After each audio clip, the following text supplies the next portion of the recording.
தேவ பிரச்சனை உள்ளே வருது, அப்புறம் வெளியே போயிடுது. தேவ மகிமை உள்ளே வருது, அப்புறம் வெளியே போயிடுது. விசுவாசம் உள்ளே வருது, அப்புறம் வெளியே போயிடுது. அதாவது தேவனுடைய வசனத்தை உங்களுடைய இருதய பலகைகள் என்ன செய்யுங்க, என்ன செய்யுது? இருதயத்தில் நீதிமொழியில் போட்டிருக்கு, உங்கள் இருதய பலகைகளை எழுதி வச்சுங்க. நீதிமொழிகள் 7 சொல்லப்பட்டிருக்கிறது. அப்படின்னா உங்களுக்குள்ளே ஒரு பலகை கொடுக்கப்பட்டிருக்கிறது. உங்களுக்குள்ளே என்னது எல்லாம் சொல்லுங்க, எனக்குள்ள ஒரு பலகை இருக்கிறது. பலகை என்னென்னா போர்டு பார்த்துருக்கீங்களா? ஸ்கூலில் டீச்சர் போர்டு வச்சுருக்காங்களா? போர்டில் எழுதுவாங்க தெரியுமா? அதுக்கு பேர் போர்டு அல்லது பலகை. இப்போ உங்களுக்குள்ள ஒரு பலகை இருக்கிறது. என்ன இருக்கிறது? வேதம் சொல்லுகிறது, உங்கள் இருதய பலகைகளை நீங்கள் என்ன செய்யுங்க, எழுதி வச்சுக்கோ அப்படிங்கிறார். ஏன் எழுதி வச்சுக்கோ அப்படிங்கிறாருன்னா, ஒரு சில பெயர்கள் ஞாபகம் வராது, எழுதி வச்சுட்டா தேடி பார்த்துருவோம். செல்லில் எதுக்கு பதிஞ்சு வைக்கிறோம்? மறந்துடக்கூடாதுன்னு சொல்லி பதிஞ்சு வைக்கிறோம். அதுக்கு பேர் எழுதி வைக்கிறது. அப்போ அதே போல் நாம் சில வாக்குத்தத்தங்களையும் சில கட்டளைகளையும் சில கற்பனைகளையும் மறக்காமல் இருப்பதுக்கு நம்ம என்ன செஞ்சோம்? எழுதி வைக்கணும். நம்ம என்ன செய்யணும்? இதயத்தில் என்ன செய்யணும்? எழுதி வைக்கணும். எழுதி வைக்கும்போது நம்மளுக்கு ஞாபகக்குறியாக அது என்ன செய்யும்? இருக்கும். அதாவது ஞாபகக்குறியாக இருக்கணும்னு சொல்லி எழுதி வச்சுக்கன்னு சொல்லி நீதிமொழியில் இருக்குது, பார்த்துக்கொள்ளுங்க. நீதிமொழி 7 இருக்குது. இப்போ நான் சொல்லி கொண்டு இருக்கிற காரியம், இப்போ நீங்கள் வந்திருக்கிற நீங்கள், உக்காந்துருக்கிற நீங்கள், உங்கள் வாழ்க்கையில் என்ன நடந்துக்கிட்டு இருக்குது, என்ன சிம்டம் இருக்கிறது, என்ன சூழ்நிலை இருக்கிறீங்க அப்படிங்கிற காரியத்தை மட்டும்தான் இப்போ நான் சொல்லிக்கிட்டு இருக்கேன். ஓகே? வாசிங்க, உபாகம் வாசிங்க. அவைகளை உன் கையின் மேல் அடையாளமாக கட்டிக்கொள்வாயாக, அவைகள் உன் கண்களுக்கு நடுவே ஞாபக குறியா இருக்க கடவது. அவைகள் உன் கண்களுக்கு நடுவே எதுக்கு? இருதய பலகைகளை என்ன செய்யணும்? எழுதி கொள்ளணும். எழுதிட்டு உன் கண்ணுக்கு என்ன செய்யணுமா? ஞாபக குறி. அதாவது கண்ணுக்கு இந்த இருதய பலகையில் எழுதின இந்த வாக்கு தத்தங்கள் உங்களுக்கு எப்போதுமே, அதாவது இதில் பாயிண்ட் நல்லா தெரிஞ்சுக்கொள்ளுங்க. இருதயத்தில் பலகை, அடுத்து கண்ணுக்கு என்ன, அடுத்து ஞாபக குறி. ஞாபகம் என்னென்னா சிந்திக்கிறது, நினைக்கிறது. அதை நினச்சி கொள்ளுங்க, அதை எழுதி கொள்ளுங்க அப்படிங்கிறது. அப்போ ஏன் இதை நான் சொல்ல வரேன் அப்படின்னு கேட்டிங்கன்னா, இப்போ தேவ பிரச்சனை நிரந்தரமாக நம்ம உள்ளத்தில் இருக்க மாட்டேங்குது. பிரச்சனை நம்மளை விட்டு என்ன செஞ்சிருது? அப்பப்போ கலைஞ்சிருது. அது கலையக்கூடாது. அது என்ன செய்யக்கூடாது? கலையக்கூடாது. எப்போதுமே நம்மகிட்ட என்ன செய்யணும்? அந்த பிரச்சனை உங்களுக்குள்ளே என்ன செய்யணும்? எப்போதுமே இருந்துக்கிட்டே இருக்கணும். தீவட்டி எரிஞ்சுக்கிட்டே இருக்கணும். வேதம் சொல்லுகிறது, உங்களுக்கு கொடுக்கப்பட்ட தீவட்டி எப்போதும் எரிஞ்சுக்கிட்டே இருக்கணும். அது அணையக்கூடாது. ஏசப்பா பரலோகத்துக்கு போகும்போது ஒரு வார்த்தை சொல்லிட்டு போகிறாரு, நான் போய் ஒரு தேற்றரவானாகிய பரிசுத்த ஆவியானவரை உங்களுக்கு நான் என்ன செய்கிறேன்? அனுப்புகிறேன் அப்படின்னார். அப்போ பரிசுத்த ஆவியானவர் அவர் அனுப்பிட்டார். பரிசுத்த ஆவியானவர் இப்போது உலாவி கொண்டு இருக்கிறாரு, பரிசுத்த நமக்குள்ளே இருக்கிறாரு. அப்போ அவர் எதுக்கு நம்மகிட்ட வந்தார், ஏன் வந்தார், எதுக்கு வந்தார், நம்ம அவரை குறித்து நமக்கு என்ன பயன்? நிறைய பயன் பரிசுத்த கொடுத்துருக்காரு. பட் ஆனால் நம்ம என்ன செய்யறது கிடையாது. அந்த பரிசுத்த ஆவியானவரை பயன்படுத்தாமல், அந்த பரிசுத்த ஆவியானவரை கூப்பிடாமல் இருப்பதுனால தான் நம் பல உபத்திரங்களை நாம் சந்திக்கிறோம். இன்றைக்கி குடும்பங்களிலே பிளவுகள் ஏன் வருது? குடும்பங்களில் ஏன் பிரிவினை வருது? இன்றைக்கி அண்ணன் தம்பி சண்டை போட்டுக்கிறாங்க, அக்கா தங்கச்சி சண்டை போட்டுக்கிறாங்க, மாமியார் மருமக சண்டை போட்டுக்கிறாங்க. ஆனால் இவங்கெல்லாம் ரிச்சிக்கப்பட்டவங்களாக இருக்கிறாங்க. அப்போ ஏன் இப்படிப்பட்ட ஒரு காரியம் குடும்பத்தில் நடக்குது? ஃபஸ்ட்டு ஏசப்பட நம்ம கேட்குறது என்னன்னு கேட்டால், தேவைகளை கேட்குறோம், ஆனால் நம்மளை சரி பண்ண மாட்டோம். அவர் என்ன சொல்கிறாரு? உன்னை நீ சரி பண்ணிட்டு என்கிட்ட நீ கேளு அப்படிங்கிறார். உன்னை நீ சரி பண்ணிட்டு என்கிட்ட கேளு அப்படிங்கிறார். அப்போ நல்லா தெரிஞ்சுக்கொள்ளுங்களேன், இந்த ஆவியானவர் அளவில்லாமல் இறங்கி பல காரியங்களை உங்களுக்கு கற்றுக் கொடுக்குறார். இன்றைக்கி தேவையில்லாமல் பள்ளத்தில் விழுறோம், தேவையில்லாமல் சிக்கலில் விழுறோம், தேவையில்லாம பிரச்சனை விழுறோம்.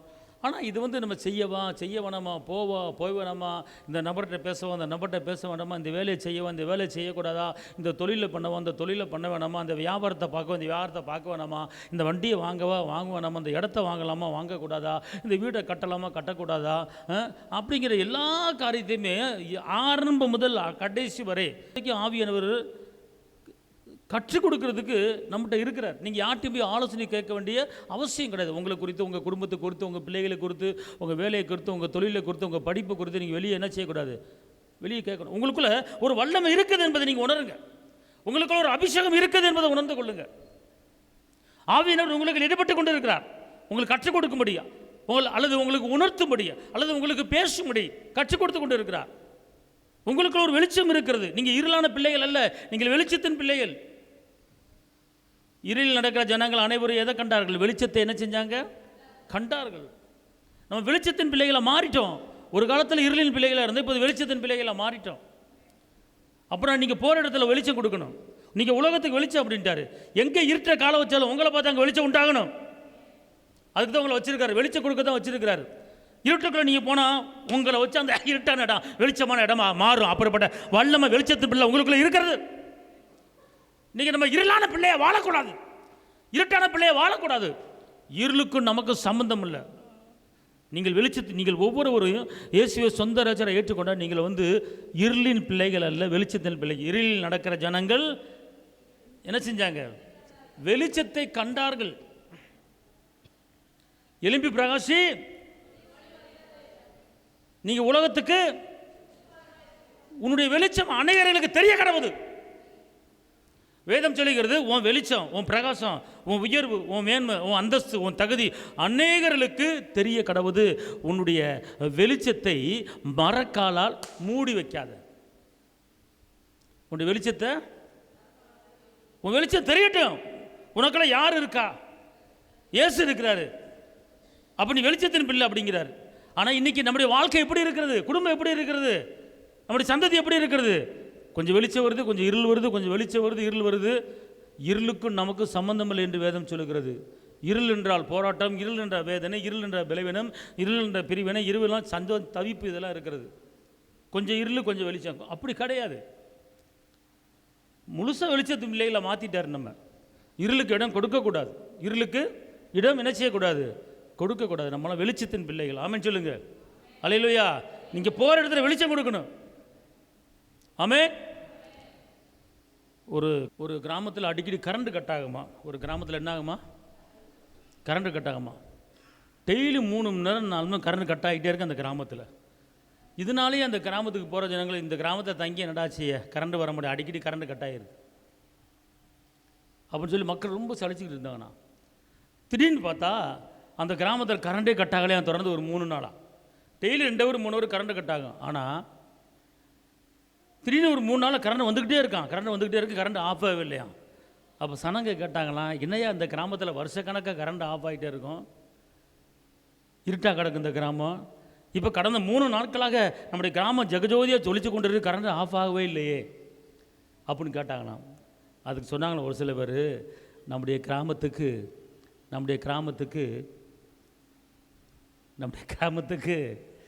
மின்சார மந்திரி வந்திருக்கிறாரு.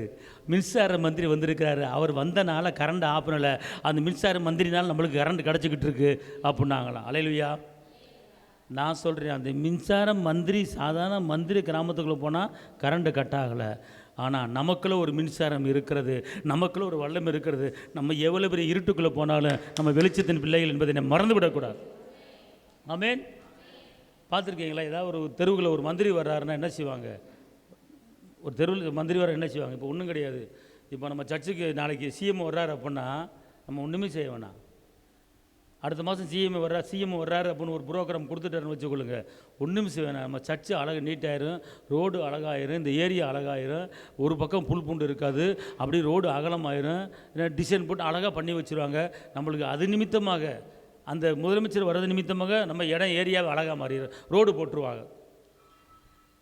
அது ரோடு ஒரு வாரத்தில் போதும், அது 2வது விஷயம். ஆனால் புதுசாக ரோடு போட்டுருவாங்க. ஆமாவோ இல்லையா? ஆமே. அல்லேலூயா. நிறைய பார்த்துருப்பீங்க. இந்த இடத்துல ஒரு ஹோட்டலில் மீட்டிங் நடக்குதுன்னா அந்த ரோடு அழகாக இருக்குது, 2 பக்கம் கொடி கட்டியிருப்பாங்க, ஏன் அவர் வர்றாரு அப்படின்னு. அல்லேலூயா. அந்தஸ்து ஒரு மனிதன். ஆனால் உலகத்தை உண்டாக்கின அந்த பரிசுத்த ஆவியானவர் நமக்குள்ள இருந்தால் நம்ம போகிற இடம் வெளிச்சத்தை கொடு. 1 கொரிந்தியர் எடுத்து வாசிங்க. 1 Corinthians 2:12. நாங்களோ உலகத்தின் ஆவியை பெறாமல் உலகத்தின் ஆவியை பெறாமல் தேவனால் எங்களுக்கு அருளப்பட்டவைகளை அறியும்படிக்கு தேவனிலிருந்து புறப்படுகிற ஆவியையே பெற்றோம். இப்போ இங்க பாருங்க, நீங்களும் நானும் உலகத்தின் ஆவி என்ன செய்யல? எல்லாம் சொல்லுங்க, நான் கொஞ்சம் வாயை தரங்க. நான் உலகத்தின் ஆவியை பெறவில்லை. எனக்குள்ள இருக்கிற ஆவியானவர் தேவனிடத்திலிருந்து வந்த ஆவியானவர். அதாவது என்ன, அந்த ஒரு வரி இருக்கு, அதில் அறியும்படிக்குன்னு போட்டிருக்கு. திருப்பி சொல்லுங்க பார்ப்போம். நாங்களோ உலகத்தின் ஆவியை பெறாமல் தேவனால் எங்களுக்கு அருளப்பட்டவைகளை அறியும்படிக்கு தேவனிலிருந்து புறப்படுகிற. அப்ப தேவன் உங்களுக்கு அருளப்பட்டவைகளை அறியும்படிக்கு. நல்லா புரிஞ்சுக்கணும். தேவன் உங்களுக்கு அருளப்பட்டதுன்னா என்னது? கொடுக்கப்பட்டது. அருளப்பட்டது என்னது? கொடுக்கப்பட்டது.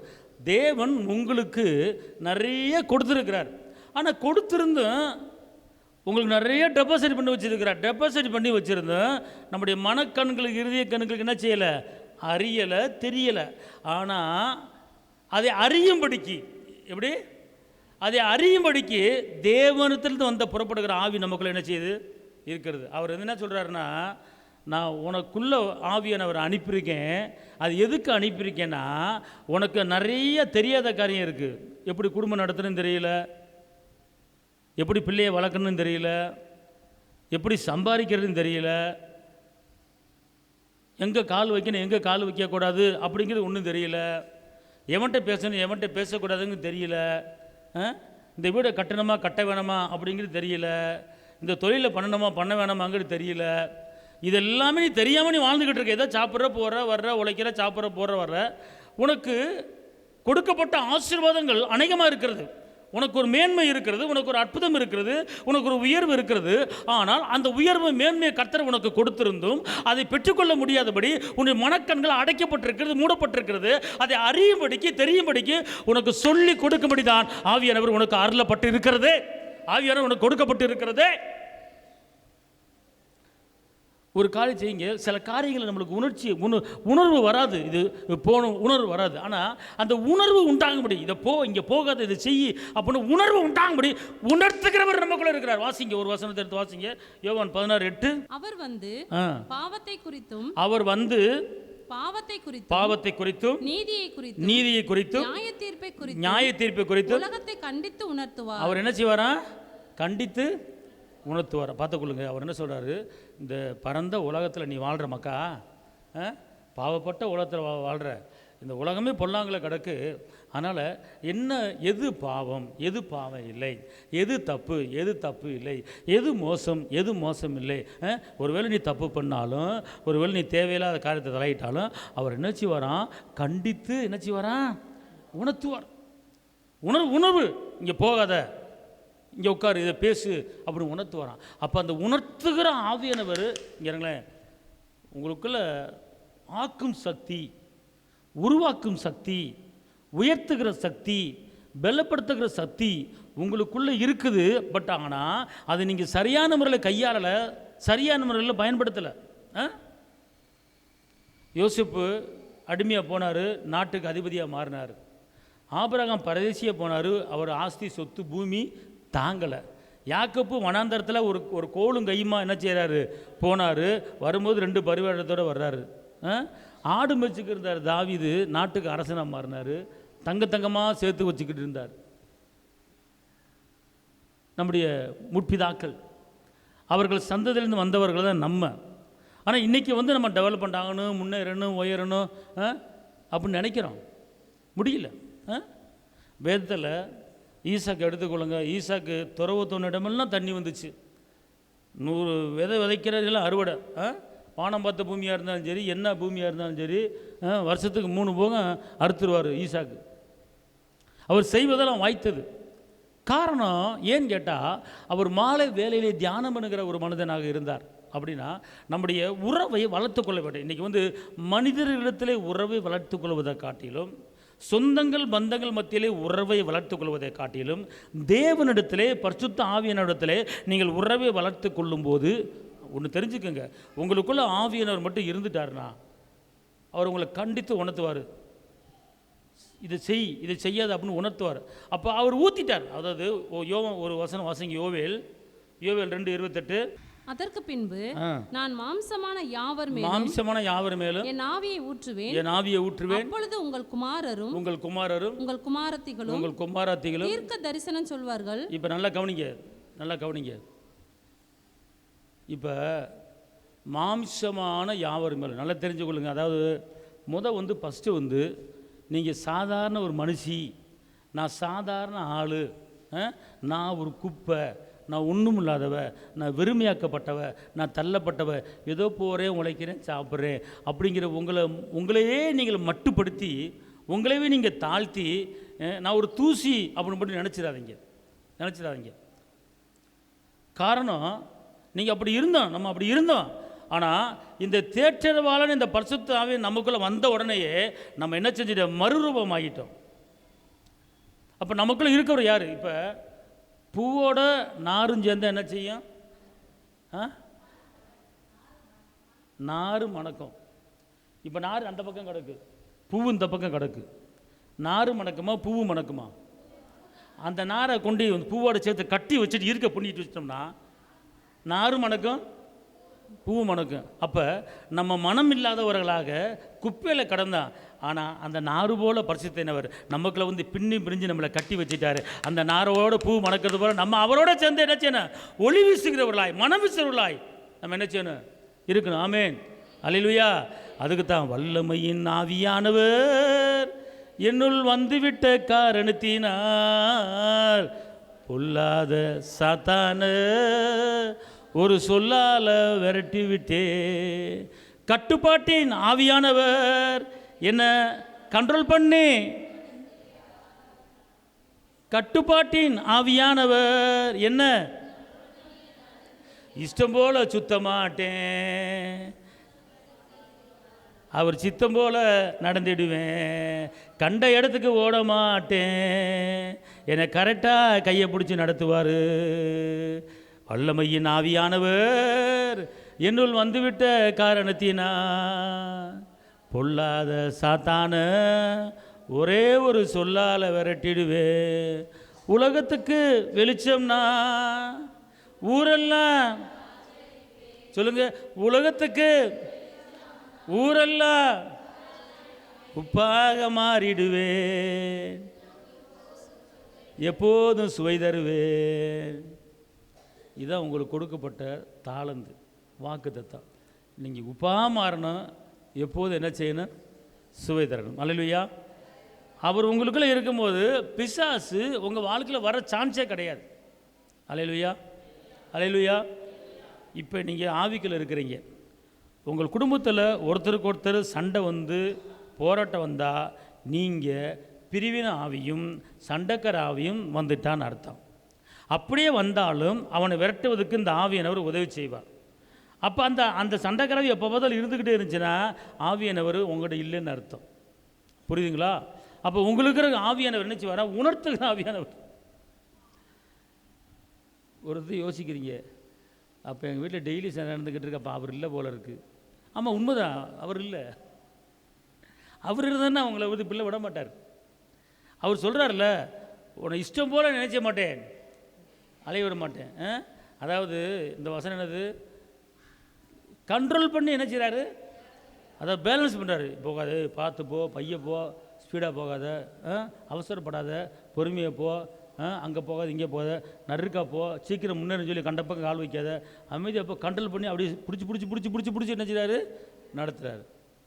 இஷ்டம் போல் என்ன செய்ய மாட்டேன். நம்ம மேற்க ஒரு பக்கம் போவோம், வடக்கு ஒரு பக்கம் தான். அப்புறம் ஆண்டவர் இருந்தார், ஆவியாக இருந்தார்னா மக்கா கொஞ்சம் இரு, அமைதியாருன்னு இஷ்டம் போல் நம்மளை என்ன செய்ய நடத்த மாட்டார். அப்போ நமக்குள்ளே இருக்கிறவர் நம்மளை கண்ட்ரோல் பண்ணி என்ன செய்கிறாரு?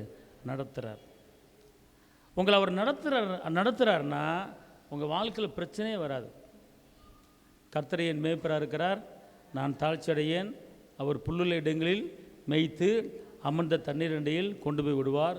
கர்த்தரை மேய்ப்பராக இருக்கிறார், பள்ளத்துக்குள்ளே குழிக்குள்ளே தண்ணி இல்லாத காட்டில் நடத்துவார். அப்படியா? இல்லை.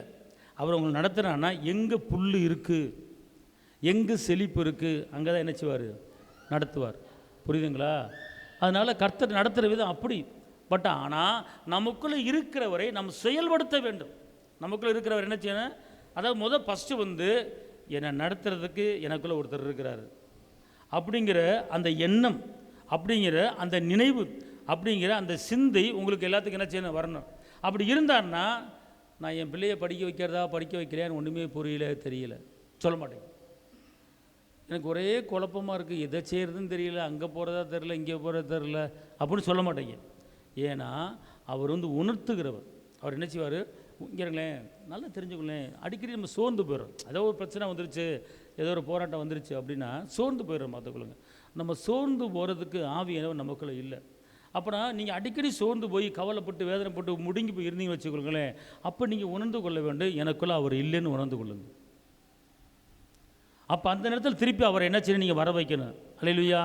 பரிசுத்த ஆவியே, பக்தர்கள் துணையாளரே, என் கூட இருப்பவரே, என் குறையெல்லாம் நீக்குபவரே அப்படின்னு நீங்கள் என்ன செய்யணும்? என்னை நிரப்பும் ஏசு தெய்வமே, இன்று நிரப்பும் உந்தன் ஆவியால் என்ன நிரப்பும் ஏசு தெய்வமே பெந்தெக்கோஸ்தே நாளினி.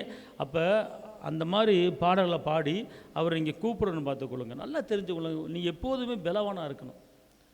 ஒரு வசனம் வாசிங்க, அப்போஸ்தலர் 1:8. பரிசுத்த ஆவி உங்களிடத்தில் வரும்போது நீங்கள் பலனடைந்து எருசலேமிலும் யூதேயா முழுவதிலும் சமாரியாவிலும் பூமியின் கடைசி பரியந்தமும் எனக்கு சாட்சிகளாக இருப்பீர்கள். இப்போ நல்லா புரிஞ்சு கொள்ளுங்க. பரிசுத்த ஆவியானவர் உங்களுக்குள்ளே வரும்போது என்ன வருது? உங்களுக்கு சொல்லுங்க, என்ன வருது? எல்லாம் சொல்லுங்க. அவர் வந்துட்டாரே, எனக்கு பலன். அப்போ பலனுள்ள காரியங்களை மட்டும்தான் இங்கே பேசுவீங்க, சோர்வான காரியங்களை பேச மாட்டீங்க. அப்போ உங்களுக்கு பலன் கொடுக்கும்படி தான் அவர் உங்களுக்குள்ளே வர்றாரு. அப்போ அதான் சொல்கிறாரு, தாகமுள்ள மேல் தண்ணீரை ஊற்றுவேன் என்றீர், வறண்ட நிலத்தில் ஆறுகளை ஊற்றுவேன் என்றீர். தாகமுள்ள மேல் தண்ணீரை ஊற்றுவேன் என்றீர், வறண்ட நிலத்தில் ஆறுகளை ஊற்றுவேன் என்றீர். ஊற்றுமையா உங்கள் வல்லமையை, தாகத்தோடு காத்து ஒரு தாகம், ஒரு ஏக்கம். ஆவியானவரே எனக்குள்ளே வாங்க, ஆவியானவரே எனக்குள்ளே வாங்க, என்னை நிரப்புங்க, என்னை தொடுங்க, உணர்த்துங்க அப்படின்னு சொல்லி நீங்கள் கூப்பிடும்போது அவர் நான் வரமாட்டேன்னு சொல்ல மாட்டேன். காரணம், அவர் முதியோர் மேலும் இளைஞர் மேலும் ஆவியை ஊற்றுவேங்கிறார். நல்லா தெரிஞ்சு கொள்ளுங்களேன்.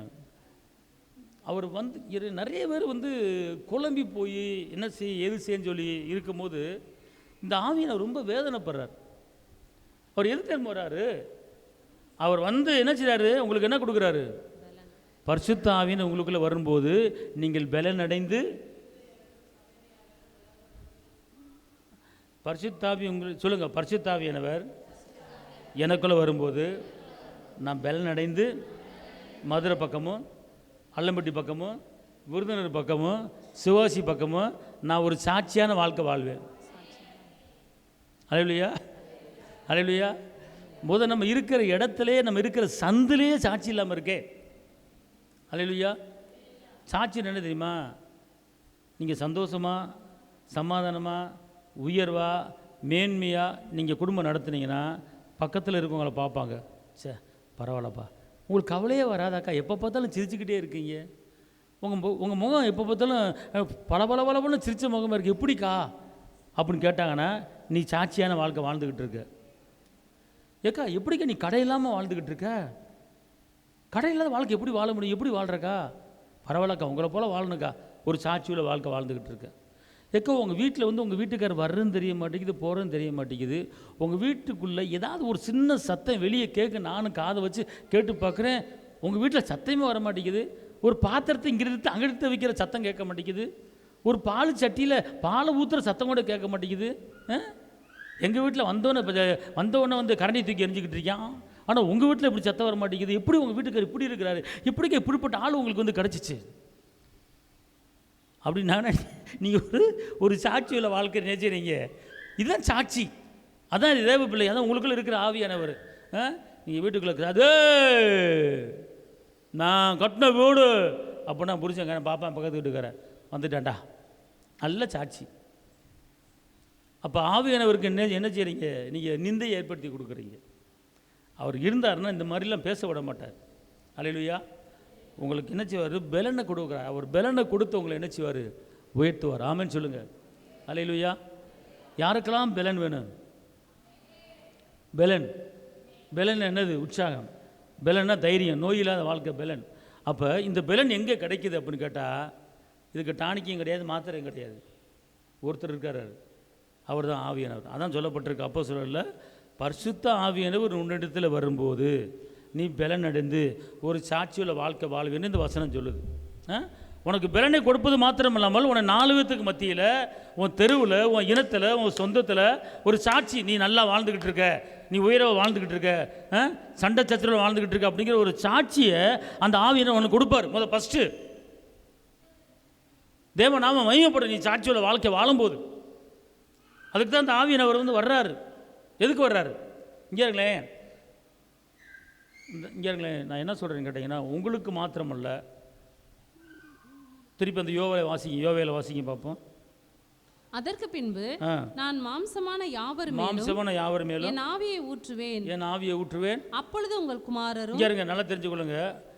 ஆவியானவர் நமக்குள்ளே இறங்கின பிற்பாடு நம்முடைய பிள்ளைகளும் நம்முடைய குமாரத்தை என்ன செய்வாங்களாம்? தீர்க்க தரிசனம் சொல்லுவார்கள். அப்படின்னா உலகத்துக்கு தேசத்துக்கு அல்ல, வந்து நம்முடைய குடும்பத்துக்கு மறைபொருளை வெளிப்படுத்துவார். இங்கே இருங்க, உங்கள் குடும்பத்தில் இந்த வசனம் எல்லாத்துக்கும் எல்லாம் சொல்லுங்கள், இந்த வசனம் எனக்கு, இந்த வசனம் என் குடும்பத்துக்கு. அப்படின்னா நீங்கள் ஒரு குடும்பம் இருந்தால் ஒரு வீடு கட்டலாம், ஒரு இடம் வாங்கலாம், ஒரு ஊருக்கு போகலாம், அல்லது தொழில் பண்ணலாம், வியாபாரம் பண்ணலாம். அப்போ இது எல்லாமே இதை செய்யவா வேணாமாங்கிறத வெளிப்படுத்துறதுக்கு பேர் தான் தீர்க்க தரிசனம். அதாவது பின்னாடி நடக்கிறத முன்னாடி சொல்கிறதுக்கு பேர் தீர்க்க தரிசனம். ஓகே. அப்படின்னா உங்கள் குடும்பத்தில் நடக்கக்கூடாத காரியத்தை நடக்க போகுது, ஜாக்கிரதையாரு, இதை செய்வேனாங்கிறது முன்னக்கூடிய அறிவிக்கிறதுக்கு பேர் தீர்க்க தரிசனம். அப்போ என்னன்னு கேட்டிங்கன்னா, இப்போ நீங்கள் இருக்கலாம், ஒரு குடும்பம் நடத்தலாம், நீங்கள் ஒரு வியாபாரம் பண்ண போகிறீங்க, 4 பேர் இருக்கீங்க, நம்ம இந்த வியாபாரம் பண்ண போகிறோம், ஜெபிச்சுக்கோங்க அப்படின்னு சொல்லும்போது ஆவிக்குள்ளே நிரம்பி நீங்கள் ஜெபிச்சிங்கன்னா நீ செய்யாத போகாதன்னு கற்றுக் கொடுத்துருவார். அதான் மறைபொருள் வெளிப்படுத்துகிற ஆவியானவர். அதான் இங்கிறங்களேன், ஜெபிக்கும் போது இங்கிறங்களேன், ஒரு காரியத்தில் இறங்க போகிறீங்க, ஒரு வேலையை ஆரம்பிக்க போகிறீங்க, ஒரு தொழிலை ஆரம்பிக்க போகிறீங்க. அப்படின்னா ஒரு ஊருக்கு போகிறீங்க, இந்த ஊரை விட்டு வேறு ஊருக்கு போகிறீங்க, அல்லது ஒரு ஊழியமே செய்ய போகிறீங்க, ஒரு ஊழியம் ஆரம்பிக்க போகிறீங்க. அப்படின்னா எல்லாத்தையும் அப்பாட்ட ஆவியானோட கேட்கும்போது அது எப்படி கேட்குறேன்னு கேட்டால், எபேசியர் 6 சொல்லப்பட்டிருக்கு, ஆவியினாலே ஜெபம் பண்ணின்னு போட்டிருக்கு. எப்படி போட்டிருக்கு? எபேசியர் 6ஆம் அதிகாரத்தில் நீங்கள் ஜெபம் பண்ணும்போது ஆவியில் ஜெபம் பண்ணணும், சாதா ஜெபம் பண்ண ஆவியில் ஜெபம் பண்ணும்போது அங்கே மறைபொருள் உங்களுக்கு வெளியாகுது. இங்கே இருங்களேன், அதாவது ஃபஸ்ட்டு உங்கள் குடும்பத்தில், இப்போ இன்றைக்கி உங்கள் குடும்பத்தில் இன்றைக்கி வந்து கடன் இருக்கிறது, பிரிவினை இருக்கிறது, பிளவு இருக்கிறது, வேதனை இருக்கிறது, கஷ்டம் இருக்கிறது, நிரந்தர வருமானம் இல்லை, இதெல்லாம் இருக்குது. அப்போ நிரந்தர வருமானம் வருவதுக்கு என்ன செய்யணும்? 1. அப்புறம் 2, குடும்பத்தில் சண்டை வராமல் ஒற்றுமையாக வாழ்வதுக்கு என்ன செய்யணும்? 2. 3, பிள்ளைகள் வந்து கீழ்ப்படிந்து உலகப்பரமான வாழ்க்கை வாழாமல் பிள்ளை ஒழுக்கமான வாழ்க்கை, கர்த்தர் கீழ்ப்படிக்கிற வாழ்க்கை வாழணும். அப்படிப்பட்ட ஒரு வாழ்க்கை. ஓகே. அப்போ இதெல்லாம் ஒரு குடும்பத்துக்கு தேவை, பார்த்துக்கொள்ளுங்க. அப்போ வருமானம் பெருகுவதுக்கு என்ன செய்யணும்? மந்தை பெருகுவது போல் என் குடும்பம் பெருகணும். அப்போ இதெல்லாம் வாக்குத்தத்தங்கள். அப்போ இந்த வாக்குத்தத்தங்கள் நிறைவேறதுக்கு நான் என்ன செய்யணும்? என்கிட்ட என்ன குறை இருக்கிறது? எனக்கு அதை சுட்டி காட்டுங்க, எனக்கு கண்டித்து உணர்த்துங்க அப்படின்னு அவர் சொல்லும்போது அவர் அழகாக உனக்கு வந்து டைன் டேபிள் போட்டு கொடுத்துருவார். இந்த வேலைக்கு போ, இந்த வேலைக்கு போகாத, இந்த வியாபாரத்தை பாரு, இந்த வியாபாரத்தை பார்க்காத, இந்த இடத்துக்கு போ, இந்த இடத்துக்கு கற்றுக் கொடுத்துருவார். அதான் மறைபொருள். நல்லா தெரிஞ்சுக்கொள்ள, உங்களுக்குள்ள வெளிப்பாட்டு வரங்கள் உங்களுக்குள்ள இருக்கிறது. என்ன சொல்றாரு? இளைஞர் மேலும் மூப்பர் மேலும் ஆவியை ஊற்றுவேன், ஊட்டின பிற்பாடு அதுக்கு பிறந்தான் என்ன சொல்றாரு? சொல்லுங்க. அதுக்கு பிறகு அப்பொழுது உங்கள் குமாரரும். அப்பொழுது எப்பொழுது எல்லாம் சொல்லுங்க. ஆவியானவர் எனக்குள்ள வந்த பிற்பாடு, அப்புறம் சொல்லுங்க. உங்கள் குமாரரும் என்னுடைய குமாரத்திகளும் தீர்க்க தரிசனம் சொல்வார்கள். அல்லேலூயா. எல்லாம் சொல்லுங்க. என் குடும்பத்தில் ஆவியானவர் வந்துட்டாலே நான் மாத்திரமல்ல, என் பிள்ளைகளும் தீர்க்க தரிசனம் சொல்லும். அப்போ தீர்க்க தரிசனம் சொல்லும் அப்படின்னா ஃபஸ்ட்டு வந்து வெளியே போய் அவனுக்கு ஜெபிச்சு இவனுக்கு தீர்க்கம் சொல்கிறது அந்த அடையாளம் கிடையாது. அது 2வது. ஃபஸ்ட்டு உங்கள் குடும்பத்தில் வறுமை வராமல் இருப்பதுக்கு என்ன செய்யணும்? வெளிப்படுத்துவார். உங்கள் குடும்பத்தில் நிரந்தர வருமானம் வருவதுக்கு என்ன செய்யணும் வெளிப்படுத்துவார். ஏன் கஷ்டம் வர்றதுக்கு என்ன காரணம், ஏன் கடை வர்றதுக்கு என்ன காரணம், எல்லாத்தையும் அவர் சொல்லி காட்டிடுவார். இப்போ ஒன்றும் இல்லைங்க, அவர் வந்துட்டா போதும் கண்டித்து உணர்த்துவார், சொல்லுவார். இப்போ இன்னொரு வசனத்தை வாசிக்க எடுத்து காட்டுற பாருங்க. என்னாகமம் 11:29.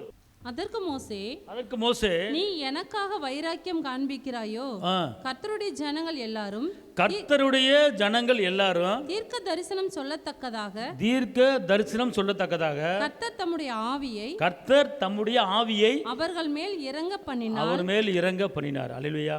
இங்க எதுக்கு இறங்க பண்றாருன்னா, மறைபொருளை தெரியாத காரியத்தை தெரிவதற்கு அதுக்கு பேர் தீர்க்க தரிசனம். அதாவது பின்னாடி நடப்பதே முன்னாடி சொல்வதுக்கு பேர் தான் தீர்க்க தரிசனம். அப்போ உங்கள் குடும்பத்தில் உங்கள் பிள்ளைக்கு 10 வயசாக இருக்கலாம், உங்கள் பிள்ளைக்கு 15 வயசாக இருக்கலாம். அப்போ என் பிள்ளைக்கு திருமண வாழ்க்கை எப்படி இருக்க போகிறது, என் பிள்ளை எந்த காலேஜில் படிக்க போகுது, எனக்கு வெளிப்படுத்தி காட்டுங்க, தீர்க்க தரிசனம் எனக்கு வெளிப்படுத்தி காட்டுங்க. அப்போ நீங்கள் சொல்லும்போது உங்கள் பிள்ளையை பற்றி வெளிப்படுத்திடுவார். என் கணவர் ஏன் இப்படி இருக்கிறாரு, அவர் ஏன் இப்படி சோர்ந்து போயிருக்கிறாரு, எனக்கு வெளிப்படுத்துங்க அப்படின்னு சொல்லும்போது அவர் வெளிப்படுத்திடுவார். இங்க இப்போ உங்களுக்குள்ள பெரிய சக்தியே இருக்குங்கிறத தெரியாமல் உட்காந்துருக்கீங்க. உங்களுக்குள்ள பெரிய வல்லமே இருக்குது. அல்லேலூயா. இப்போ நான் சொல்கிறது வசனத்தை சொல்கிறேன்னா உலகத்திலேருந்து சொல்கிறேன்னா வசனத்தை நான் சொல்கிறேன். அப்போ உங்களுக்குள்ள அந்த பவர் இருக்கிறத உணருங்க ஆமென். அல்லேலூயா. இங்கே இருங்களேன். இன்றைக்கி இப்போ நம்ம ஏன் கடன் பிரச்சனையில் விழுகிறோம்? ஒன்று, சரியான ஆலோசனை இல்லாமல் தெரியாமல் வாங்கி போட்டு செய்கிறோம். இப்போ நேற்று ஒரு அம்மா கோயில்பட்டியிலேருந்து ஃபோன் போட்டுச்சு. ஃபோன் போட்டு, ஐயா எனக்கு 10 லட்சம் கடை இருக்கியா அப்படின்ச்சு. 10 லட்சம் கடை இருக்குது அப்படின்ச்சு. 10 லட்சம் கடை இருக்குன்னா எப்படிம்மா கடை வந்துச்சு, தொழில் பண்ணீங்களா, வியாபாரம் பண்ணீங்களா அப்படின்னு கேட்டேன். இல்லை அப்படின்னாங்க. இல்லை, நாகர்கோயிலில் 10 லட்சம் கொடுத்தா 3 மாதத்துக்குள்ளே அது 50 லட்சமாக கொடுத்துருவோம் உங்களுக்கு அப்படின்னு சொன்னாங்க. என்னை போல் நாங்கள் ஒரு 3 பேர் இப்படி கொடுத்துருக்குறோம். ஆனால் கொடுத்து 1 வருஷம் ஆயிடுச்சு. இப்போ போட்டால் எடுக்க மாட்டான், அழுகுது, ஜெபிங்க அப்படின்னு. அழுகுது, ஜெபிங்க அப்படிங்குது. இப்போ கடன்காரன் ஆச்சுன்னா கடன் வர்றதுக்கு என்ன காரணம்னு சொல்லி அதோட ரீசனை கேட்கணும். இப்போ பாருங்கள், இப்போ உண்மையிலே நமக்குள்ளே ஆவியானவர் இருந்தாருன்னா நீங்கள் ஏமாற மாட்டீங்க. இதெல்லாம் வஞ்சிக்கிற ஆவி. நீங்களும் என்ன செய்ய மாட்டீங்க, ஏமாற மாட்டீங்க, வஞ்சிக்கிற ஆவி. அப்போ உங்களுக்குள்ளே இருக்கும்போது ஆண்டவரே இதை செய்யவா, இப்படி கேட்குறாங்க, கொடுக்கலாமா அப்படின்னு கேட்கும்போது அவர் கொடுக்க விட மாட்டார். அவர் செய்கிற வேலை இது. நமக்கு கொடுக்கப்பட்ட கிருபை. உலகத்துக்கு இப்படிப்பட்ட கிருபை இல்லை. அவர் என்ன சொல்கிறார், நான் உனக்குள்ள சும்மா இருக்க மாட்டேன், உன்னை நான் கண்டித்து உணர்த்துவேன். தப்பு பண்ணுற, தவறு பண்ணுற, செய்யாத, கண்டித்து உணர்த்துவேன் சொல்கிறாரா சொல்லலையா? அப்போ அவர் ஒரு பள்ளத்துக்குள்ள விழாத அளவுக்கு நம்ம பாதுகாத்துக்கிறார். நம்மளுக்கு பலன் கொடுப்பது மாத்திரமல்லாமல், தேற்ற பலன் பரிசுத்தாவை நம்மளை தேற்றுவது மாத்திரமல்லாமல், நம்மளை உற்சாகப்படுத்துவது மாத்திரமில்லாமல், நம்மளை எவ்வளோ அழகாக செவ்வையாக நேர்த்தியை நடத்துகிறார். நான் என்ன சொல்கிறேன், இன்றைக்கி நம்ம ஒரு பிரச்சனைகள் இருக்கிறோம்னா அதுக்கு காரணம் நம்ம தான் ஒழிய அவர் கிடையாது. நம்ம அவரை கேட்குறது கிடையாது, அவர்கிட்ட ஆலோசனை கேட்குறது, ஃபாலோ பண்ணுறது கிடையாது. அதனால தான் சிக்கல் மாட்டிக்கிற மாற்றுக்கணும். எதுனாலும் அவர் செய்யணும். அதாவது எப்படின்னா, உங்களுக்குள்ள ஒரு ஆவியானவர் ஈடுபடுற மாதிரி தெரியல அப்படின்னா ஒரு காரியம் செய்ய போகிறீங்க. இப்போ நாளைக்கு ஒரு தொழில் ஆரம்பிக்க போகிறீங்க. அப்போ ஒரு காரியத்தை குறித்து 3 பேர் வெளிப்படுத்தினால் நீங்கள் என்ன செய்ய வேண்டுமா, உறுதிப்படுத்திக் கொள்ள வேண்டும். இப்போ ஒன்றும் இல்லை, இப்போ நான் ஒரு பெரிய காய்கறி கடை வைக்கலான் இருக்கேன். ஒரு கடை ரொம்ப சீப்பாக வருது, காய்கறி வைக்கலாம்னு இருக்கேன். எந்த ஏரியாவில், இந்த ஏரியாவில், ஓகே. அப்போ என்ன செய்யணும் அப்படின்னு கேட்டிங்கன்னா, ஒரு ஆள்கிட்ட கேட்குறீங்க, இந்த மாதிரி காய்கறி வைக்கலான் இருக்கேன். அப்படியா, நல்லா வைங்க, கர்த்தர் உங்களோட இருக்கிறார், நீங்கள் செய்வதெல்லாம் வாய்க்கும் அப்படின்னு ஒருத்தர் சொல்கிறார். அப்புறம் இன்னொரு ஆள்கிட்ட போன போடுறீங்க, காய்கறி கடையெல்லாம் 2 நாளைக்கு காய் தாங்க, அப்புறம் தக்காளிலாம் அழுகி போயிடும், கடன்காரன் ஆகிறத பார்த்து செய்ய, ஒழுங்காக வேலைக்கு போயிட்டுருக்கல, கஞ்சி குடிச்சு ஒழுங்காக இருந்துக்க, சும்மா தேவையெல்லாம் கடன்காரன் ஆகாத அப்படின்னு ஒருத்தன் சொல்கிறான். அப்புறம் இன்னொரு ஆள்கிட்ட கேட்குறான், அவனும் இப்படி சொல்கிறான். அப்போ இன்னொரு ஆள்கிட்ட கேட்குறான், அவன் நல்லா செய்யுங்க, ஆண்டவங்களை ஆசீர்வதிப்பார் இப்படின்னு சொல்லி, எது 3 பேர் பேலன்ஸ் பண்ணி சொல்கிறாங்களோ, எது மெஜாரிட்டி இருக்கோ அதை கேஸ் பண்ணிக்கணும். இதுதான் நம்மளுக்கு பேசுகிறாரு. அது வேதம் சொல்லுது. நான் வந்து பைபிள் இருந்தால் சொல்கிறேன். ஒரு காரியத்தை குறித்து 3 பேர் வெளிப்படுத்தினா நீங்கள் அந்த காரியத்தை உறுதிப்படுத்திக் கொள்ளுங்கன்னு சொல்லப்பட்டிருக்கு. அதே மாதிரி பொண்ணு பார்க்குறதா இருந்தாலும் சரி, மாப்பிள்ளை பார்க்குறதா இருந்தாலும் சரி, எல்லா காரியத்திலையும் நீங்கள் என்ன செய்யலாம், ஒரு காரியத்தை குறித்து 3 பேர் வெளிப்படுத்தணும். அவர் உத்தரவு இல்லாமல் எந்த காரியத்தையும் நீங்கள் செஞ்சிடாதீங்க. செஞ்சு தான் என்ன செய்யணும், நீங்கள் செய்யணும். பார்த்துக்கணும், அவசரப்படக்கூடாது. அப்போ உங்களுக்குள்ளே எல்லாமே செய்கிறதுக்கு உங்களுக்குள்ளே ஒரு இதுக்கு இருக்கிறார். நீங்கள் நினைக்கிறீங்க நான் ஒன்றுமே இல்லைங்க அப்படின்னு நினைக்கிறீங்க. இல்லை, நீங்கள் தான் பெரிய ஆள், நீங்கள் தான் தகுதியான ஆள், நீங்கள் தான் அந்தஸ்து. ஏன்னா உலகத்தை உண்டாக்கின உங்களிடத்தில் இருக்கிற ஆவி எங்கேருந்து வருது? எல்லாம் சொல்லுங்க. Corinthians 2:12 வாசிங்க எல்லாரும். நாங்களோ உலகத்தின் ஆவியை பெறாமல் தேவனால் எங்களுக்கு அருளப்பட்டவைகளை அறியும்படிக்கு தேவனிலிருந்து புறப்படுகிற ஆவியை பெற்றோம். எல்லாம் சொல்லுங்க. நான் தேவனிடத்திலிருந்து வந்த ஆவியை நான் பெற்றிருக்கிறேன். அவர் எனக்குள்ளே இருந்து சகல சத்தியத்துக்குள்ளும் என்னை நடத்துவார். அல்லேலூயா. இங்கே இருங்களே, நான் என்ன சொல்ல தெரியுமா, உங்களுக்கு ஜெபிக்க நினைக்கிறீங்க, ஜெபிக்க முடியல. டெய்லி 1 hour உட்காந்து ஜெபிக்க நினைக்கிறீங்க, முடியல. சோறு வந்துடுது, அசதி வந்துடுது, பிரச்சனை கண்ணு முன்னால் வருது, ஜெபிக்க முடியும்னு சொல்லி விட்டுறாங்க. அப்போ நீ ஜெபிக்கிறதுக்கு என்ன செய்யணும் அப்படின்னு கேட்டிங்கன்னா, வந்து ஜெபிக்கிறதுக்கு ஜெபிக்க வைக்கிறவருக்குன்னு ஒருத்தர் இருக்கிறார். ஜெபிக்க தெரியாத ஒன்றை, ஜெபிக்க முடியாத உங்களை ஜெபிக்க வைக்கிறதுக்குன்னே ஒருத்தர் உள்ளே இருக்கிறார். அப்போ என்ன செய்யணும், விண்ணப்பத்தின் ஆவியானவரே எனக்குள்ளே வாங்க. கிருபையின் வாசிங்க பார்ப்போம். சகரியால 2:12. நான் தாவீது குடும்பத்தாரின் மேலும், நான் தாவீதின் குடும்பத்தார் மீதும் எருசலேம் குடிகளின் மேலும், எருசலேம் குடிகள் மேலும் கிருபையின் ஆவியையும் விண்ணப்பங்களின் ஆவியையும் ஊற்றுவேன். எந்த குடும்பத்துக்கு நான் ஊற்றுவேன்? உலகத்தை எல்லாத்துக்கும் ஊற்றுவேன்னு சொன்னாரா? உலகத்தில் இருக்கிற எல்லா மக்கள் மேலே ஊற்றுவேன்னு சொன்னாரா? யார் மேலே ஊற்றுவேன்னு சொல்லியிருக்கிறாரு? அப்போ நம்ம தான் தாவீதின் குடும்பம், நம்ம தான் எருசலேம் குடும்பம்.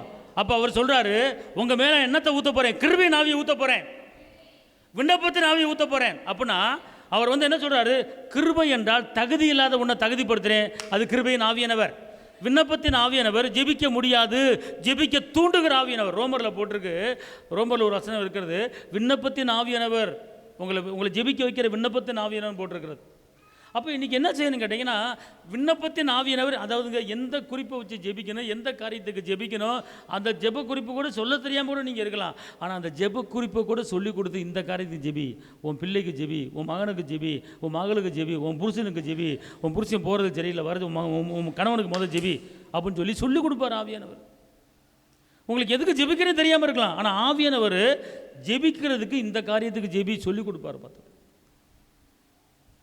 இப்படிப்பட்டவரை நம்ம உள்ளே வச்சுட்டு இன்றைக்கி நம்ம அப்படியே கலங்குறோம். நம்ம ஒரு சில நேரங்களில் வேதனைப்படுறோம். ஐயா, உங்களுடைய மகனை குறித்து ஒரு தகவலும் உங்களுக்கு தெரியல. உங்கள் மகனுக்கு கர்த்தர் என்ன சித்தம் வச்சுருக்கிறாரு, என்ன திட்டம் வச்சுருக்கிறாரு உங்களுக்கு தெரியல. அப்படின்னா எனக்குள்ளே இருக்கிற ஆவியானவரே, என் மகனை குறித்து என்ன சித்தம் வச்சுருக்கிறீங்க, என் மகளை குறித்து என்ன சித்தம், என் மகனுக்கு என்ன செய்ய போகிறான், அவன் படித்து முடிச்சுட்டு எங்கே போக போகிறான், என்ன செய்ய போகிறான், அவனுக்கு நீங்கள் என்ன சித்தம் வச்சுருக்கீங்க, தாயின் கருவிலை தெரிந்து கொண்டவர் நீங்கள், அவனுக்குன்னு சில காரியங்களை பண்ணி வச்சுருப்பீங்க, அதை குறித்து எனக்கு கொஞ்சம் சொல்லுங்கள், நான் கொஞ்சம் மன நிம்மதியாக இருப்பேன், அவனை குறித்து எனக்கு கவலையாக இருக்குது. நீங்கள் சொல்லிட்டீங்கன்னா, தரிசனத்தோடும் சொப்பனத்தோடும் பேசுவேன் அப்படின்னு சொல்லிட்டீங்கன்னா, நான் வந்து என்ன செய்வேன், கொஞ்சம் நிம்மதியாக இருப்பேன். ஆவியானவரே எனக்கு சொல்லுங்கள் அப்படின்னு கேட்டிங்கன்னா, உங்கள் மகனை குறித்து மறைபொருளை உங்களை வெளிப்படுத்துவார். உங்களுக்கு ஒரு நிம்மதி வந்துடும். அவர் தான் வெளிப்படுத்துகிற பரிசுத்த ஆவியானவர். அல்லேலூயா, அல்லேலூயா. ஒருவேளை உங்கள் மகனோ மகளோ சொல்லு பேச்சு கேட்கலையா, நீங்கள் என்ன செய்யலாம், ஆவியானவரே என் மகனுக்கு என்ன செய்ய வேண்டும் என்று நீங்கள் உணர்த்தி அவனோடு பேசும்படி நீங்கள் இறங்கும்படி நான் சொல்லுகிறேன். அப்படின்னா உணர்வு இல்லாமல் வாழ்ந்து கொண்டிருக்கிறாள் என் மகள், உணர்வு இல்லாமல் வாழ்ந்து கொண்டிருக்கிற என் மகன், அவனுக்கு நீங்கள் உணர்த்தும்படி, அவனுக்கு நீங்கள் சொல்லும்படி, ஆண்டவரே எனக்குள்ளே இருக்கிற ஆவியானவரே என் மகனுக்குள்ளே இறங்குங்க. நான் மூப்பரோடும் பிள்ளை மேலும் இந்த தீர்க்க தரிசனம் சொல்லுவேன்னு சொன்னீங்களே, இந்த வசனத்தின்படி என் மகனுக்குள்ளே இறங்க, என் மகனை குறித்து நீங்கள் இடப்படுங்க, என் மகனுக்கு நீங்களாகவே பேசுங்க அப்படின்னு சொல்லி நீங்கள் கேட்டீங்கன்னா, நீங்கள் ஒன்றும் சொல்ல வேணாம், அவர் வந்து இறங்கி எல்லா வேலையும் பார்த்துருவார். அல்லேலூயா. இதுலேருந்து என்ன தெரியுது அப்படின்னு கேட்டிங்கன்னா, நீங்களும் உண்மையிலே கொடுத்து வைத்தவர்கள். இது உலகத்தை அவர் தாவீதின் குடும்பத்தாருக்கும் இஸ்ரவேல் குடும்பத்தார் மேலேயும் ஆவியை ஊற்றுவேன் அப்படிங்கிறார். ஆமென். அல்லேலூயா சொல்லுங்கள். அல்லேலூயா. இப்போ சொல்லுங்கள், நீங்கள் வந்து பேர் பெற்றவர்களா இல்லை சாதாரண ஆளா சொல்லுங்கள் பார்ப்போம்.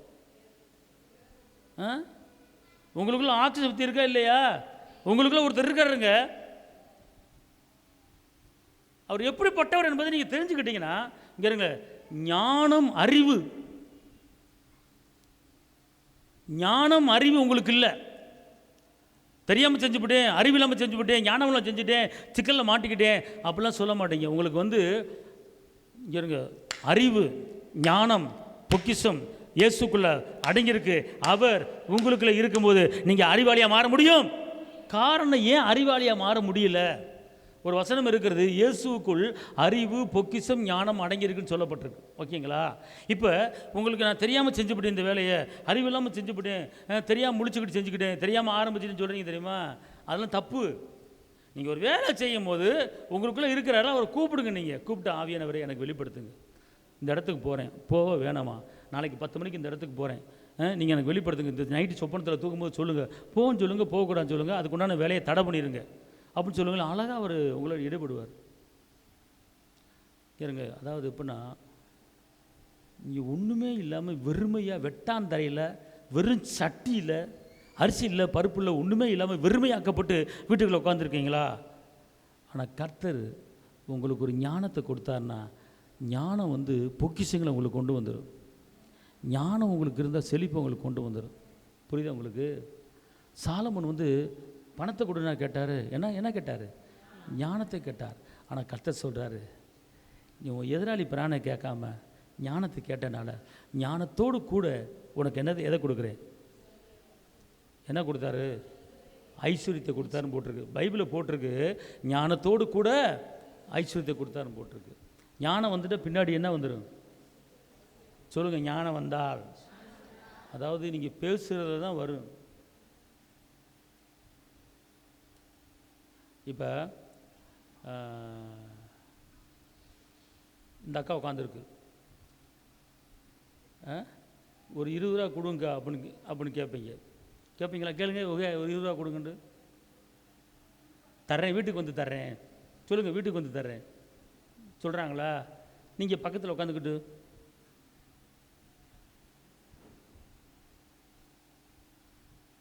அப்புறம் என்ன புரியல, சத்தமாக சொல்ல, என்ன புரியல கேட்பாங்களா? கேட்க மாட்டாங்களா?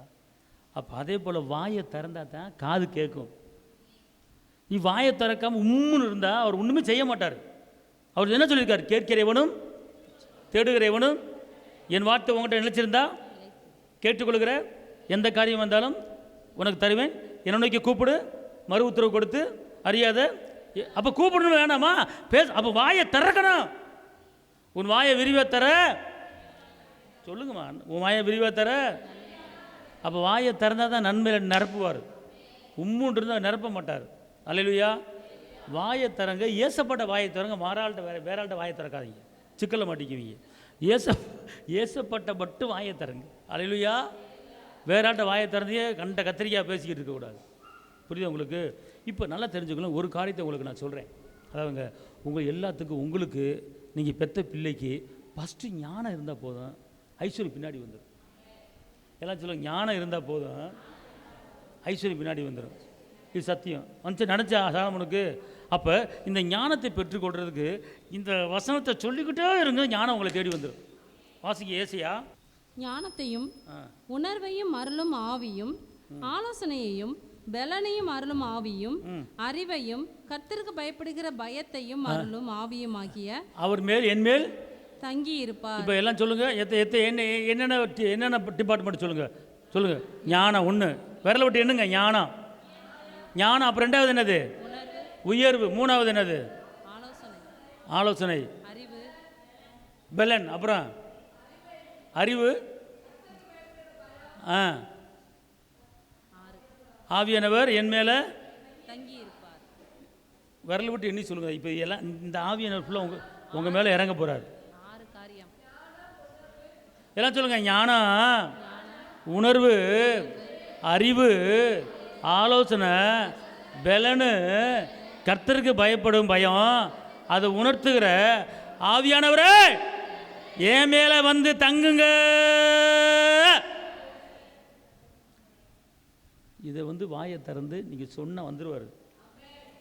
மொத்தம் எத்தனை பேர்? 5 6. பலனை கொடுக்கறதும் அவர் தான், ஆலோசனை கொடுக்கறதும் அவர் தான், ஞானத்தை கொடுக்கறதும் அவர் தான், அறிவை கொடுக்கறது அவர் தான். எது கர்த்தருக்கு பயப்படணும், எது கர்த்தருக்கு பயப்படக்கூடாது அப்படிங்கிறத கற்றுக் கொடுப்பவரும் அவர் தான். நம்ம கர்த்தருக்கு பயப்படாமல் துணிஞ்ச சில காரியங்களை பண்ணிடுவோம். அவர் இருந்தார்னா, மகனே இது கர்த்தருக்கு பிடிக்காத காரியம் சொல்லி கொடுப்பார். அல்லேலூயா, அல்லேலூயா. எங்கள் எல்லாம் சேர்ந்து சொல்லுங்கள் பாப்பா, எல்லாத்தையும் சேர்ந்து சொல்லுங்கள் எல்லாரும். ஞானம்,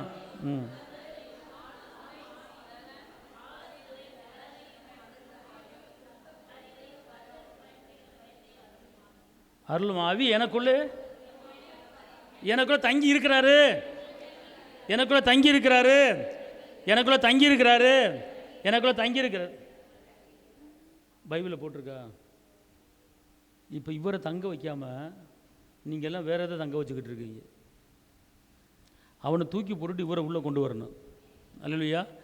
எல்லாம் சொல்லுங்கள். எனக்குள்ளே இருக்கிற கவலையின் ஆவியே, முறுமுறுப்பு ஆவியே, சண்டைக்கார ஆவியே, பிரிவின் ஆவியே, சோர்வின் ஆவியே, மந்தத்தின் ஆவியே, கஷ்டத்தின் ஆவியே, நஷ்டத்தின் ஆவியே, கடங்கார ஆவியே, விளைவின ஆவியே, ஜெபிக்க முடியாதபடி தடுக்கிற பொல்லாத ஆவியே, இயேசுவின் நாமத்தில் என் இதயத்தை விட்டு வெளியே போ, என் இதயத்தை விட்டு வெளியே போ. எனக்குள்ளே ஞானத்தின் ஆவியானவரே, எனக்குள்ளே அறிவை உணர்த்துகிற ஆவியானவரே, எனக்குள்ளே ஆலோசனை கொடுக்கிற ஆவியானவரே, எனக்குள்ளே பலனை கொடுக்கிற ஆவியானவரே, எனக்குள்ளே கண்டித்து உணர்த்துகிற ஆவியானவரே, எனக்குள்ளே இப்போ வாங்க, இப்போ வாங்க, இப்போ வாங்க, இப்போ வந்து எனக்குள்ளே தங்கிக்கங்க ஆவியானவரே, வாங்க. இப்படி கூப்பிட்டீங்கன்னா வந்துடுவார். அல்லேலூயா, அல்லேலூயா. நீங்கள் ஒன்றுமே புரியலைங்க அப்போ புரியாத ஆவி வந்து உட்காந்துருவேன். எனக்கு ஒரே குழப்பமாக இருக்குங்க, குழப்பத்தில் நான் வந்து உட்காந்துருப்பேன். இந்த ஆள் போனாலும் ஆளவே காண, ஒன்றுமே காணாமல் சந்தேகத்தினாவே வந்து உட்காந்துருவேன். எப்பப்போ என்னென்ன பேசுறீங்களோ அப்பப்போ ஒருத்தர் வந்து உள்ளே உட்காருவேன். அப்புறம் குத்துதே குடையுதே, ஏன் குத்துது, ஏன் குடையுது? சிந்திக்கிறது கவனம், நினைக்கிறது கவனம், பேசுறது கவனம். இங்கே சிந்திச்சாலே சோழி முடிஞ்சு, சிந்திச்சாலே சோழி முடிஞ்சு. அல்லேலூயா. ஒரு வசனம் இருக்குது, நீங்கள் கெட்ட சொப்பனை கண்டா கூட அது நஷ்டந்தான், தீட்டு தான். தரிசனத்தோடும் சொப்பனத்தோடும் பேசியும் சொல்லிட்டார். யூதாவில் ஒரு வசனம் இருக்கிறது, அதாவது நீ அழிஞ்சு போகிற காரியத்தை சொப்பனை கண்டாலும் நீ தீட்டுப்பட்டு விட்டாய். அப்போ கர்த்தர் வந்து இப்படிப்பட்ட காரியம் சொன்னார்னா உடனே வந்து அதை உணர்த்துறார். பிரச்சனை வரப்போது நீ ஜெபிச்சு அந்த பிரச்சனை அகற்றிடு. அதான் பலவானை முந்தி கட்டினால ஒழிய ஒருவன் வீட்டுக்குள்ளே என்ன செய்ய மாட்டான். பின்னாடி நடக்கிறது முன்னாடி ஆவியான தீர்க்க தரிசன ஆவியான உங்களுக்குள்ளே இருந்தார்னா சொல்லுவார். முன்னக்கூடயே சொல்லுவார், ஜாக்கிரதையாக இருந்துக்க அப்படின்னு. புரியுதுங்களா உங்களுக்கு? அதனால் நல்லா தெரிஞ்சுக்கொள்ளுங்க, ஆவியானவரை பயன்படுத்துங்கிறேன். புரியலன்னு சொல்லாதீங்க, அந்த ஆவியம் வந்துடும். குழப்பமாக இருக்குன்னு சொல்லாதீங்க, அந்த ஆவியம் வந்துடும். வாழ்ந்து இனத்தை கண்ட போய் சேர்ந்தா நல்லா இருக்கு அப்படின்னு மரணத்தின் ஆவியம் வந்துடுவான். அவனை சும்மா விட மாட்டேன் அப்படின்னா பயக்கிற ஆவியம் வந்துடுவான். ஒரு வார்த்தை போதும், எப்படா பேசுவ ரெடியாக நிற்கிறான் வெளியே, அப்படியே உன் வீட்டை ஜன்னலை திறந்துக்கிட்டே இருப்பான், பார்த்துட்டே இருப்பான். உன்னை கட்டுறதுக்கு சும்மா இருந்திருக்கலாம், வந்துடுவான். ஒரு வார்த்தை போதும் உள்ளே வர்றதுக்கு. அவர் வந்து உட்காந்துட்டானே, இன்னும் சொல்லி தெரியல, நீ ஏன் கூப்பிட்ட, அழகாக வருவான். அவன் வந்து அவனெல்லாம் வரமாட்டான், கூப்பிட்டா தான் வருவான். நீங்கள் என்ன பண்ணுறீங்க, எப்பெல்லாம் இந்த மாதிரி வார்த்தை பேசுகிறீங்களோ அப்போல்லாம் அழகாக தேடி வந்துடுவான். அவனுக்கு இடம் கொடுக்கக்கூடாது, இடம் கொடுத்தாலும் இடம் பிடிப்பான் என்று வேதம் சொல்லுகிறது. ஆமேன், அல்லேலூயா. இந்த மனுஷனை கட்டி பெரிய தொந்தரவாக இருக்குது அப்படின்னா தொந்தரவு கொடுக்குற ஆவி வந்துடுவான். ஏன் எனக்கு இந்த சோதனை அப்படின்னு சொன்னீங்கன்னா சோதனைப்படுத்துகிற ஆவி வந்துடுவான். சோதனைப்படுத்துகிற ஆவி எங்கே இருக்குது? மத்திய 4ஆம் அதிகாரத்தில் இயேசுக்கிட்ட வந்த ஆவி பேர் சோதனைக்காரன். அல்லேலூயா. ஆனால் இந்த சோதனைங்கிறது எனக்கு ஏன் இந்த சோதனை ஆண்டவர் கொடுக்குற சொன்ன சோழி முடிஞ்சு உனக்கு காலமுள்ள சோதனை தான். ஏன் எனக்கு இந்த பாடு அப்படின்னா பாடுபடுகிற ஆவி வந்துடுவான். நீ என்ன செய்யணும்? அவர் நல்லவர், அவர் வல்லவர், அவர் கிருபை என்றும் உள்ளது அப்படின்னு பாடி போறணும். அல்லேலூயா, அல்லேலூயா. கர்த்தர் மேல் பாரத்தை வைத்து விட்டேன், தேவையில்லாமல் கலங்க மாட்டேன், அவரே எல்லாம் பார்த்து கொள்வார், எதை பற்றியும் கவலை இல்லை. இயேசு ராஜா எனக்குள்ளார், அவரே எல்லாம் நடத்தி செல்வார், ஆவியானவர் எனக்குள்ளே, அவரே எல்லாம் நடத்தி செல்வார். கர்த்தர் மேல் பாரத்தை வச்சு விட்டேன், தேவையில்லாமல் கலங்க மாட்டேன், அவரே என்ன பார்த்துக்குவார், எல்லாமே செய்து அப்படின்னு சொல்லிவிட்டேன்னா முடிஞ்சு போச்சு. அல்லேலூயா. நல்லா தெரிஞ்சுக்கொள்ளுங்க, இவரை பயன்படுத்துங்க. இன்னொரு வசனத்தை வாசிங்க. அவர் யோவான் 14:26 போட்டிருக்கு. யோவான் 14:26, என் நாமத்தினாலே பிதா அனுப்ப போகிற பரிசுத்த ஆவியாகிய தேற்றரவாளனே எல்லாவற்றையும் உங்களுக்கு போதித்து நான் உங்களுக்கு சொன்ன எல்லாவற்றையும் உங்களுக்கு நினைப்பூட்டுவார். அல்லேலூயா.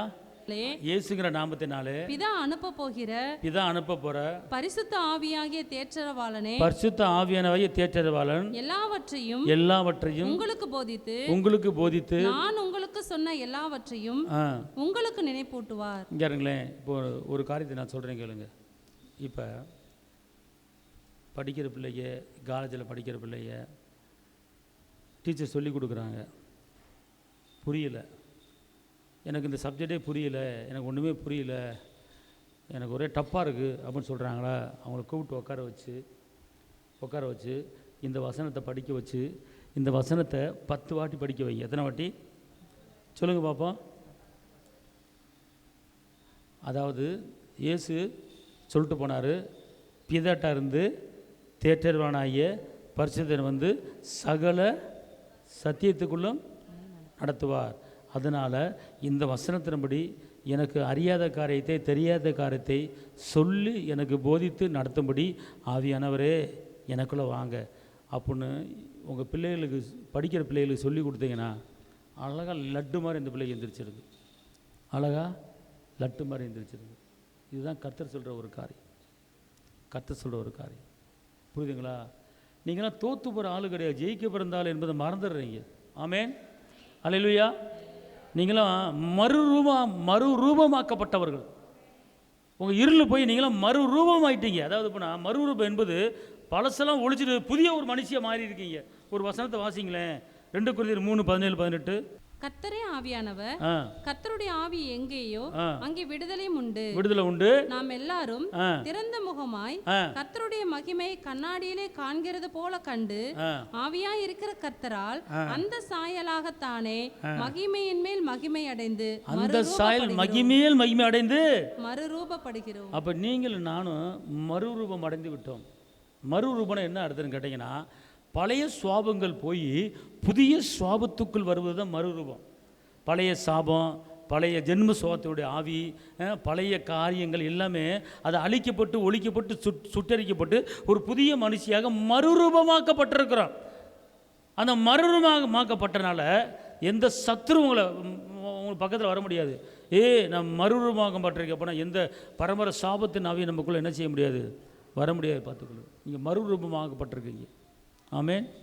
அல்லேலூயா சொல்லுங்கள். புரிஞ்சவங்க அல்லேலூயா, தெரிஞ்சவங்க அல்லேலூயா, தெரியாதவங்க அல்லேலூயா. அல்லேலூயா. தெரிஞ்சிருக்கிறீங்களா? புரியுதா?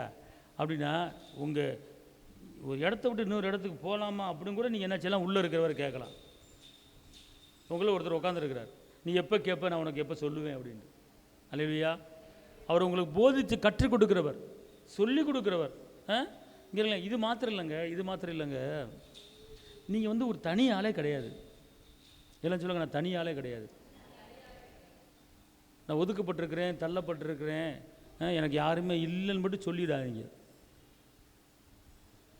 ஒரு அம்மா இப்படி தான், நான் ஒதுக்கப்பட்டவள், நான் தள்ளப்பட்டவன், எனக்கு யாருமே இல்லை, நான் ஒதுக்கப்பட்டு தள்ளப்பட்டு யாருமே இல்லை அப்படின்னா கடைசியில் அனாதேவே ஆயிடுச்சு. இந்த வார்த்தை எனக்கு அனாதை ஆக்குறதுக்குன்னே ஒருத்தர் இருக்கான், அனாதை ஆக்குறதுக்குன்னே ஒருத்தர் இருக்கான். சொந்த பந்தங்கள், உறவினர்கள், பிள்ளைகள் இருந்தால் அனாதை ஆயிடுவாங்க. எனக்கு யாருமே இல்லை, எனக்கு யாருமே இல்லை, எனக்கு யாருமே இல்லை அப்படின்னு அடிக்கடி சொன்னேன், யாருமே இல்லாமல் போயிடுவாங்க. உங்கள் பிள்ளைங்க இருந்தாலும் பிள்ளைகள் இல்லாமல் போயிடுவாங்க, பிள்ளைங்க தூர தேசத்துக்குன்னா போயிடுவாங்க, உன்னை கண்டுக்க மாட்டாங்க. ஏன் நீ சொல்லிட்ட எனக்கு யாருமே இல்லை, எனக்கு யாருமே இல்லை. நீ அப்படி சொல்ல போல, எனக்கு ஏசு இருக்கார் போதும், எனக்கு ஏசு இருக்கார் போதும், அவர் இருக்கார் போதும்னு சொன்னால் சரி, தூரத்தில் இருக்கிற சொந்த பந்தம் உறவு எல்லாம் உன்னை சுற்றி வந்து உட்காந்து ரவுண்ட் அடித்து உட்கார வச்சுருவார். அதுதான் என் கூடவே இரும் ஓ இயேசுவே, நீர் இல்லாமல் நான் வாழ முடியாது, என் பக்கத்திலே இரு ஓ இயேசுவே, நீர் இல்லாமல் நான் வாழ முடியாது. அவர் போகும்போது சொல்கிறாரு, நான் போய் உங்களுக்கு வேற ஒருத்தர் அனுப்புகிறேன், அவர் தான் உங்க கூட இருப்பார். அல்லேலூயா சொல்லுங்கள். அல்லேலூயா. அவர் தான் சொல்ல, யோவான் 14:16 அவர் கூட இருக்கிறவர். எப்படி போட்டிருக்கு? அவர் கூட இருக்கிற ஆவியானவர். ஆமென் சொல்லுங்க. சரி இருக்கட்டுங்க, கடைசியாக ஒரு வசனம் சொல்கிறேன், நான் உங்களுக்கு புரிஞ்சு கொள்ளுங்க. இப்போ உங்கள் அப்பா கோடீஸ்வரர் இருந்தால் தைரியமாக இருப்பீங்களா, கவலையாக இருப்பீங்களா? உங்கள் அப்பா உங்களுக்கு 100 பவுன் கொடுத்துட்டாருன்னா உற்சாகமாக இருப்பீங்களா, கவலையாக இருப்பீங்களா? உங்கள் பெத்த அப்பா எல்லா பிரச்சனையும் முடிச்சுட்டு கையில் ஒரு 50 லட்சம் கொடுத்துட்டாரு, எப்படி இருப்பீங்க? எங்கள் அப்பா எல்லாம் கொடுத்துட்டார்ல, எங்கள் அப்பா எல்லாம் முடிச்சிட்டார்ல, எங்கள் அப்பா போட்ட நகை அப்படியே இருக்குல்ல, என் மகளுக்கு அதை அப்படியே போட்டேன்ல, எங்கள் அப்பா எனக்கு 50 பவுன் போட்டார்ல, எங்கள் அப்பா கட்டி கொடுத்த வீடு இல்லை, எங்கள் அப்பா எங்கள் அப்பா எங்கள் அப்பா அப்பா அப்பா சொல்கிறோம்ல, உருப்படாமல் போயிடுவோம். அல்லேலூயா. ஆனால் ஒரே ஒரு காரியத்தை மட்டும் நீங்கள் சொன்னீங்கன்னா உங்கள் வாழ்க்கை அப்படியே டக்கு டக்கு டக்கு டக்கு டக்குன்னு மேலே போயிட்டே இருப்பீங்க. அல்லேலூயா. அதாவது எப்படின்னா, உங்களை பிள்ளையாக மாற்றி தன் பக்கம் இழுத்துக்கிட்டார். வாசிங்க ரோமரில் 8:15. அந்தப்படி திரும்பவும் பயப்படுகிறதற்கு நீங்கள் அடிமைத்தனத்தின் ஆவியை பெறாமல் அப்பா பிதாவே என்று கூப்பிட பண்ணுகிற புத்திர சுவிகாரத்தின் ஆவியை பெற்றீர்கள். இப்போ கவனிங்களேன், இங்கிறங்களேன், இதில் என்ன இந்த வசனம் என்ன சொல்லுதுன்னா, மீண்டும் பயப்படுவதுக்கு. அப்போ நான் இதுக்கு முன்னாடி பயந்துக்கிட்டு இருந்தோம், இயேசு சிலுவை ரத்தத்தால் நம்மளை வந்து என்ன செஞ்சுட்டார், மீட்டு எடுத்துட்டார், ரைட்டா? அப்போ நீ மீண்டும், நான் உன்னை மீட்டு எடுத்துட்டேன், பகையை சிலுவையில் கொன்று போட்டுட்டேன், மரணத்துக்கு அதிகான பிசாசு மரணத்தில் அழிச்சிட்டேன், ஆனால் மீண்டும் பயமாக இருக்குன்னா என் பிள்ளையை நீ ஆக முடியாது. அவர் என்ன சொல்கிறாரு, மீண்டும் நீ பயப்படுவதற்கு அடிமைத்தனத்தின் ஆவியை பெறாமல். பிசாசில் ஒரு ஆவி இருக்குது, அடிமைப்படுத்துகிற ஆவி, தன் கஷ்டத்தில் வச்சுக்கிற ஆவி. ஆனால் கர்த்தர் என்ன சொல்கிறாரு, உன்னை அப்பா பிதாவே என்று கூப்பிட பண்ணுகிற புத்திர சுவிகாரத்தின் ஆவியை நான் பெற்றிருக்கிறேன்.